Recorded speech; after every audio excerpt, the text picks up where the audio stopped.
একটা ছোট্ট শিশু জন্মের পর থেকেই বা জ্ঞান পড়ার পর থেকেই তাকে আমরা পিতামাতা হিসাবে বারবার একটা মন্ত্র বা একটা বীজ কিংবা একাধিক বীজ তার মধ্যে পুঁতে দেওয়ার চেষ্টা করি। সেটা হচ্ছে, তোমাকে জীবনে সাফল্যের চূড়ান্ত শিখরে পৌঁছতে হবে। কেন আমরা তাকে এই প্রশ্নটা বা এই বীজটা তার মধ্যে পুঁতে দেওয়ার চেষ্টা করি? কখনো কি আমরা একটু অন্যভাবে, অন্য থিঙ্কিং নিয়ে আমার ছেলেটার মধ্যে পজিটিভিটি কিছু জিনিস তার মধ্যে রাখতে পারি না? এই প্রশ্নটা আজকে রাখবো। এই প্রশ্নের পরে যেটা বলবো সেটা হচ্ছে, কেন আপনি শেখাননি যে সাফল্যের অপোজিট অর্থ যদি ব্যর্থতা হয়, তাহলে কেন আপনি বলেননি তোমার জীবনে সব থেকে বেশি যেটা আসবে সেটা হচ্ছে ব্যর্থতা? অর্থাৎ সাফল্য এবং ব্যর্থতা এই দুটোকে যদি কম্পেয়ার করি, আমরা 99% সাফল্যটাকে প্রাধান্য দিই। এই 99% সাফল্যকে প্রাধান্য না দিয়ে আমি বলবো, বাকি যে 1% আপনি ফাঁকা রেখেছেন ওর জন্য, সেই 1%টাকে আপনি ব্যর্থতা হিসেবে না ধরে 99কে রিভার্স করুন ব্যর্থতার মধ্যে। তবেই দেখবেন আপনার ছেলের মধ্যে ইনাবিলিটি পাওয়ার, অ্যাক্টিভিটি পাওয়ার এবং স্কিল গড়ে ওঠার প্রবণতা এমনি জন্মে যাবে। আসলে একটা ছোট্ট কথা আছে, ব্যর্থতাই নাকি সফলতার প্রধান চাবিকাঠি। তাহলে যদি এই কথাটাকে আপনারা সত্যতা বলে প্রাধান্য দেন, তাহলে ব্যর্থতাকে মানতে কোথায় অসুবিধা? আজকে ব্যর্থতা নিয়েই কথা বলবো আপনাদের সাথে।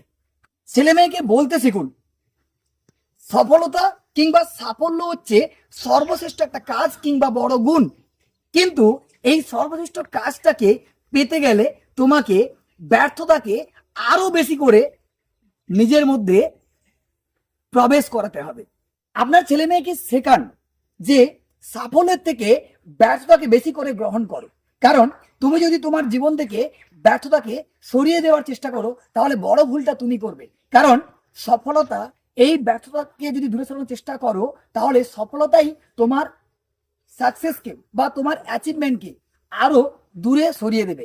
এক কথায় যদি বলি, অর্থাৎ ব্যর্থতা এবং সফলতা যদি একে অপরের পরিপূরক হয়, তাহলে আমি বলবো আপনি যতটা আজকে অ্যাভয়েড করবেন ব্যর্থতাকে আপনার ছেলে মেয়ের জন্য, ততটাই সাফল্য আপনার ছেলে মেয়েকে অবহেলা করবে সাফল্য থেকে ব্যর্থতার দিকে এগিয়ে নিয়ে যেতে। সুতরাং সাফল্য যেখানে বলে দিচ্ছে যে আপনি আমার কাছে আসতে গেলে ব্যর্থতাকে সঙ্গে নিয়েই আসতে হবে, সেখানে ব্যর্থতাকে মানতে এত প্রবলেম কোথায়? আসলে এটা শেখান আপনার ছেলে মেয়েকে। তুমি তোমার জীবনে যত বেশি ব্যর্থতাকে একসেপ্ট করবে, তত বেশি সাফল্যের কাছাকাছি তুমি পৌঁছতে পারবে বা সাফল্যের কাছে তুমি আসতে পারবে। এই কথাটা শেখান। তোমার জীবনে সব থেকে যদি কিছু বেশি গ্রহণযোগ্যতা পায়, সেটা হচ্ছে ব্যর্থতা।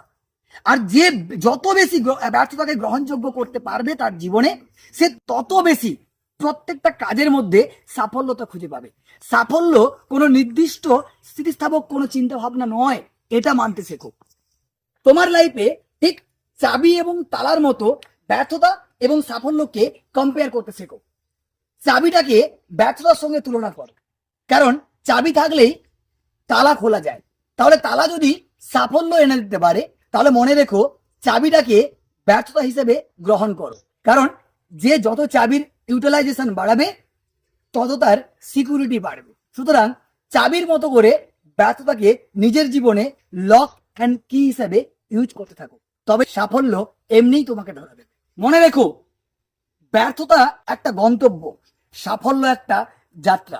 সুতরাং ব্যর্থতাকে গন্তব্যের মতো করে ভেবে তাকে নিজের লাইফে ভালো একটা পেস দিয়ে 1% যাত্রাটাকে সাফল্যে কনভার্ট করে নিও। তবেই না ব্যর্থতা সাফল্যে কনভার্ট হবে। ব্যর্থতা জীবনে শেষ বলে কিছু আনতে শেখে না বা তোমাকে জানাতে শেখে না। ব্যর্থতা শেখায় তোমাকে আরো এগিয়ে যাওয়ার মূল সিঁড়ি কিভাবে তৈরি করতে হয়, সেটা কেবলমাত্র ব্যর্থতাই শেখায়।